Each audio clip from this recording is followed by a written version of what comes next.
We're at the halfway through 2021.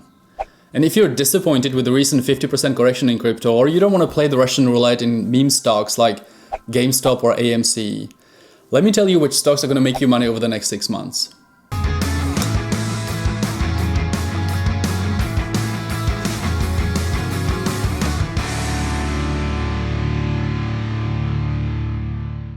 Right, let's dive right in. There's a theme in the stock market that's building up that I want to talk about that I think not so many people focus on. And truly, we see this all around ourselves. When you think about how expensive everything is, inflation is truly back. Because whether it's food prices or rental cars or used cars or new cars, I mean, I get an email from my dealership asking me to bring my old car back to them because they want to buy it.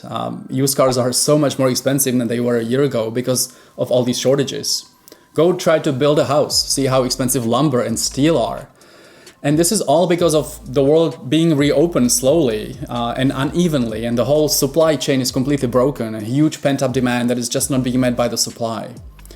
And you see this whole thing played out in the energy markets. Go fill up your car at the gas station and you see how expensive everything is. Gas prices are at levels not seen since 2014.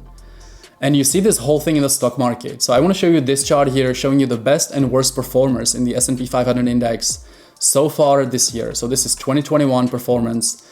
The best performance in the S&P 500 by far are energy stocks. So if you look at this table, you see out of the 10 best performing stocks, 6 are energy companies.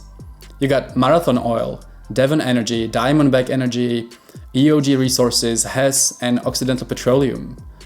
So despite the whole talk about a shift from traditional oil kind of sources of energy into renewables, oil is not really going anywhere. Oil is here to stay, and there is a great way to play this. And despite this huge performance so far this year, this is just at the beginning. And let me show you this on this other chart from my friends at Citibank, where you see the correlation between oil, the front month WTI contract in black. You see we're at $70 here, which is, by the way, a level not seen since October 2018. So that's a huge comeback for oil. When you think back in April 2020, we didn't have a place to store oil. So oil for a moment was trading at negative $40 per barrel. Now we're back at 70. And in orange, you see the XLE ETF. The XLE ETF is an ETF that gives you a super wide exposure, diversified to a lot of energy companies. I put out a video a month ago on this whole theme when this was just in the beginning. Talked about XLE and all the other energy companies. So the links above me and below the video, you can go check out in more details. But here you see on this chart that XLE has still 80% plus in terms of a gap to make up to where oil is trading, to where really XLE should be trading, given the super strong and high historical correlation between XLE and where oil is trading, right? And it kind of makes sense because, XLE is really a composition of energy companies that are producing oil. If oil is trading at the highs, well, energy companies should be up there as well. And they have made a huge amount of progress in terms of efficiencies, cost cutting, and just the way they operate, a more limited amount of rigs, but still producing at high margins right now. So energy and this kind of a theme is here to stay and is just at the very beginning. So this is something that's going to still keep playing out for the rest of 2021.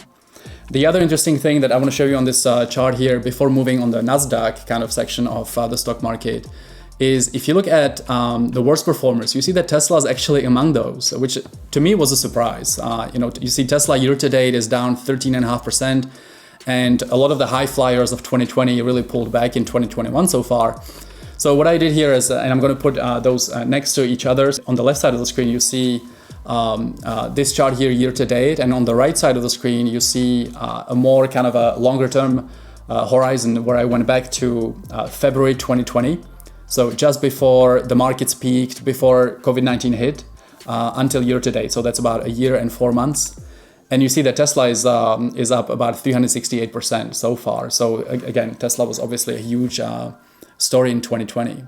So much for the winners of the S&P 500 and the whole energy theme that's kind of surprising in 2021. That's really dominating the performance of the S&P 500 stocks. But if you truly want to see the winners of the stock market, the so-called pandemic winners, right? You have to turn your attention to the Nasdaq stock market because that's where the growth companies, the tech companies, the biotech, the fintech companies really live. So I'm going to do the same thing here. I'm going to put up the table for the best and worst performers of year to date of 2021 in the Nasdaq 100 index. So Nasdaq 100 is the 100 biggest companies on the Nasdaq stock market. And you see, number one, not a surprise, is Moderna, right? With 110% so far this year in 2021. Biogen is a company that just announced an Alzheimer's treatment. So obviously that's going to solve a lot of problems if that works. But I think to make this more relevant, I want to put out also next to it the longer horizon to really see what happened over the last year and a half in the tech space here. So on the left side, you see the year to date. On the right side, you have the beginning of February to today. So about a year and 4 months. And you see Moderna is close to 1,000%. So Moderna clearly has dominated the stock market. A third of us have a Moderna vaccine in us. Not myself, I have the Pfizer, but Moderna clearly the winner. Zoom, also not a surprise. Tesla right up there with 368%. Peloton, I was surprised Peloton was number 4 with 250. But then you have DocuSign, another kind of work from home stock. Nvidia, semiconductors, chips, not a surprise either. PayPal, the whole theme of fintech, PayPal, Square, how we process payments. Align Technology, number 10, was a little bit of a surprise to me. Align Technology is the company that's making the Invisalign, the things that help you align your teeth. So I guess people spent the pandemic sitting at home, working remotely over Zoom with people not seeing them face to face, aligning their teeth. But clearly you want to kind of think about which stocks are going to do well, right? And what was surprised to me, for example, is that the big tech stocks that people really focus on, right? The Facebook, Apple, Amazon, Google. When you look at their performance over the last 14, 16 months, so from the beginning of the pandemic, they have done very well, don't get me wrong, but they are all kind of in the 65 to 70% universe, right? So when you compare that to a Zoom, to a Moderna, to even a Peloton, DocuSign, these stocks really, really are the absolute winners of the pandemic of the last year and a half or so. And think about Moderna. Moderna was a company that nobody really knew before the pandemic started. In 2019, Moderna was trading at $19, $20 a share. Now we're at $220 a share. So 10, 11x from 2019 levels. So all of this to say, to kind of look at the best performers and think about who is going to be doing well for the next 6 months, right? Who's going to really perform for the rest of the year.